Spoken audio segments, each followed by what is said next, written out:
And since we have two Penn State fans, I'm going to let Ty and Trent alternate going first.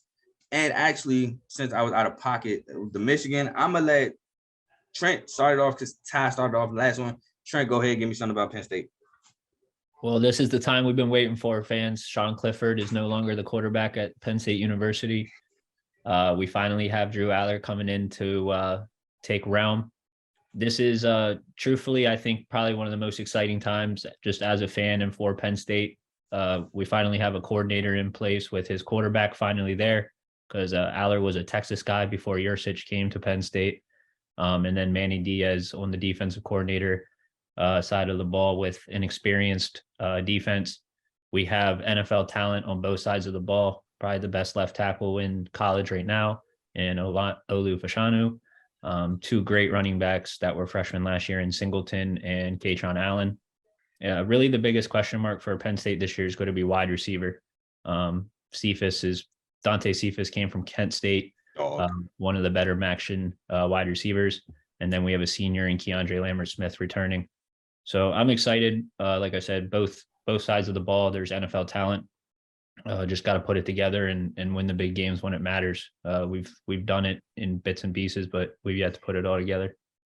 All right, and I apologize. I did not tell y'all the records and everything from last year. Penn State finished 10-2 overall, 7-2 in conference play. Won the Rose Bowl versus Utah, which I was hoping that didn't happen, but congrats to them. You know what I'm saying? So go ahead, Ty. My apologies for missing that. Go ahead, Ty. A few things. They have the number one Russian duo in Big Ten with the two-headed monsters. I disagree. We have a 1,000-yard receiver. He would have had 1,000 yards last year, but he got hurt and only missed like 5 games last year. We lost Joey Porter, but we still got a great cornerback. And we lost our safety also, but we still got a great safety. So, and we also had. Right. Oh, I got one more thing. One few more things. Go ahead. My bad. We also had a great recruiting class, one of the best recruiting classes in Big Ten. So, I had 14th overall, but it's still great. No, don't get me wrong, but Ohio State finished 4th. So, and I totally disagree. Y'all have the second best running back duo in the Big Ten. I'm sorry. Until Blake Corum and Donovan Edwards if Michigan gets out the Big Ten, then y'all got it. But Blake Corum and Donovan Edwards, in my opinion, is the best running back tandem in college. And I dislike Michigan, but I have to give it to him. And the cornerback you was talking about is Kalen King, phenomenal corner. Can't wait.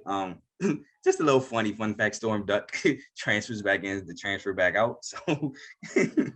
But I also have they lost Parker Washington was the receiver he was alluding to earlier. Dante Cephas, like he said, transfers in from Kent State. I love Dante Cephas. I think that was a great get. Trey Potts, for some reason, decides to transfer into Penn State. I don't know why. He's clearly running back number 3 there. I have 45th overall rushing offense, 17th in total defense. Like he said, they're happy Sean Clifford is gone. I know a guy in chat, his name might be Ty, who was trying to tell me about Sean Clifford, but I wasn't hearing none of it. Go ahead, Coach. Penn State. I'm more impressed with what they were able to do after the scandal. How Bill O'Brien was able to come in and completely just rejuvenate that school, give them a new life, new name, new ambition, new reasoning, and new purpose for that school. So ever since then, they have stayed within that high level of play of football, and I think it's just going to continue. I think with their schedule. So when you look at everybody else's schedule coming up to Penn State, if I gave Penn State a loss, it wasn't a loss off of who was better. It's really a pick, and that pick may bite me because Penn State is set up to actually disappoint a lot of teams. And that's what it'll come down to. Will these teams have the record that they have, or is Penn State going to upset a lot of these Big Ten teams and sneak to the top? Because that's kind of where I feel their muscle is right now. If everything pulls together for them coming into this year, yeah, like you said, they had the 14th best recruiting class. That's really good. And all that means is they have a lot of good players coming in ready to play football. Between transfer and between recruits. So they're that team that they may look by paper, they may look average, but they can be very formidable in games. And even if they do lose, I don't think Penn State is getting blown out in any of their losses that they have. It may come down to that overtime field goal or that overtime touchdown, something like that. Well, I don't think they look average on paper. I think they look actually really great on paper. And shout out not shout out. They got robbed in 2018, right, Trent? Y'all got robbed. I think that was the year. Y'all won the Big Ten, beat Ohio 16. State, won the 16. Yeah, they got robbed. Let's be honest. They should have been in the playoffs by now. But I digress. We're gonna hop into the schedule. First game of the season is versus West Virginia. Give me Penn State. Go ahead, Trent, since Ty went first last time. Yeah, go ahead, give me Penn State. Ty. ESU. And Coach. Penn State. Then we have versus Delaware. Go ahead, Ty. I got a W, by the way. Go ahead, Ty. The Penn State. Trent. Penn State. And Coach. Penn State. All right, then we have at Illinois. I have a W as previously stated. Go ahead, Trent. Go ahead and give me Penn State. Ty. ESU. And Coach. State. All right, from Illinois, we have back in Happy Valley versus Iowa. Give me Penn State as previously stated. I think it's back to you, Ty. Penn State. Trent. Penn State it is. And Coach. There's that one. I gave it to Iowa, but this is one where Penn State could take that one away from Iowa. So we'll But give I'm you going Iowa. I'm going Okay, Iowa. cool. And from Iowa, we're at Northwestern. Give me Penn State. Go ahead, Trent. Yep, go ahead and give me Penn State. Ty. Penn State all day. And Coach. Penn State. From Northwestern, we go back out of conference to UMass. Give me Penn State. Go ahead, Ty. Penn State. Trent. Penn State. And Coach. Penn State. From UMass, we go to at Ohio State, where I believe Penn State, as previously stated, takes their first L. Go ahead, Trent, right? Yep. Penn State. Ty. Ohio State. And Coach. Ohio State. From Ohio State, we go to Indiana, where I have previously stated a W for Penn State. Go ahead, Ty. Penn State. Trent. Penn State. And Coach. Penn State.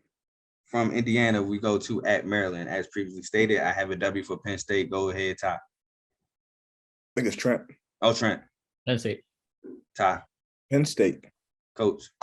Penn State. From Maryland, we go to Michigan in Happy Valley. As previously stated, give me Penn State. Go ahead, Ty. The Penn State. Trent. That's where Michigan comes into town and beats us.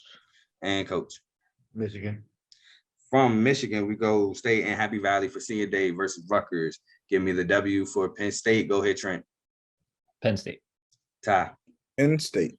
Coach. Penn State.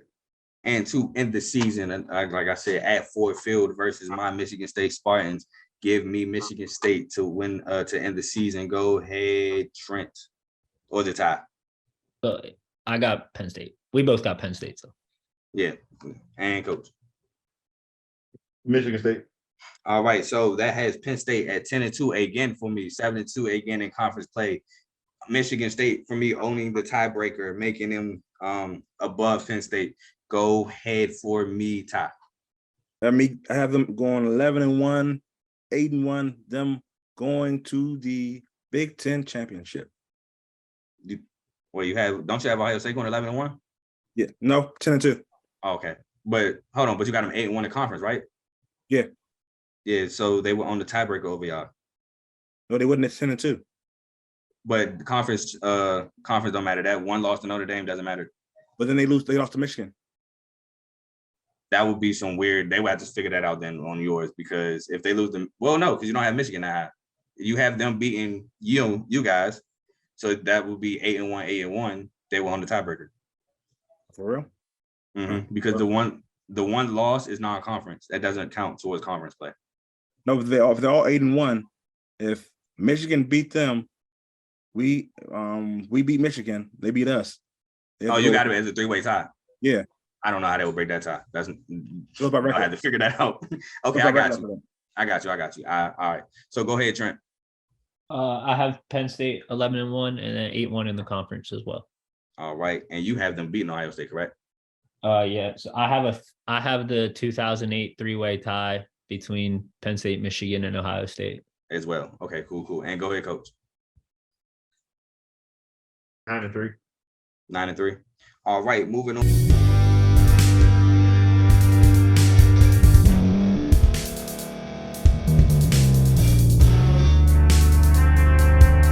Thank you for staying to the end. If you're watching this on YouTube, please like this video, subscribe, and also hit that notification button so you can be notified next time we put out a video. If you're listening on any podcast platform, subscribe and hit that notification button, y'all, so you can be notified we put out another podcast audio.